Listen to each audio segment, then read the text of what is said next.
সল্টলেকে ধর্নায় primary TET চাকরি প্রার্থীরা। সল্টলেকে করুণাময়ী বাস স্ট্যান্ড লাগোয়া মাঠের সামনে বৃহস্পতিবার থেকে ধর্নায় বসলো প্রাইমারি টেট 2024 চাকরি প্রার্থীরা।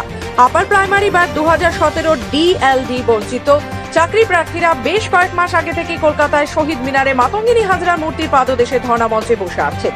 কিন্তু 2022 সালের টেট পাস চাকরি প্রার্থীরা এতদিন শুধুমাত্র হাজরা মোড় অভিযান বা মধ্য কলকাতায় মিছিলের মধ্যেই তাদের প্রতিবাদ করে আসছিলেন।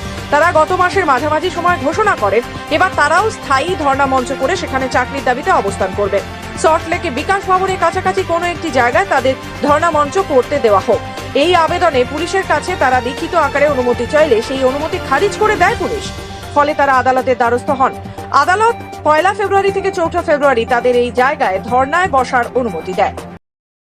উনি বঞ্চিত, তাই উনি কেন্দ্র সরকারের বিরুদ্ধে ধর্নায় বসছেন, কিন্তু ওনার রাজ্যে আমরা ওনার কাছে বঞ্চিত। উনি আমাদেরকে রাজ্যের চাকরি প্রার্থীদেরকে বঞ্চিত করে রেখে দিয়েছে। আমরা 1 বছর ধরে টেট পাস করে বসে রয়েছি, কোনো ইন্টারভিউ নোটিশ পাইনি। আমরা যেভাবে বঞ্চিত হয়েছি, মুখ্যমন্ত্রীর কাছে আবেদন, আপনি আমাদেরকে আমাদের ন্যূনতম 50,000 শূন্যপদ দিয়ে আমাদেরকে এই বেকারের যন্ত্রণা থেকে মুক্তি দিন, আমাদের ইন্টারভিউ নোটিশটা দিন। আপনার নাম? আমার নাম পার্থজিৎ বণিক, আমি 2022-এর প্রাথমিক টেট পাস।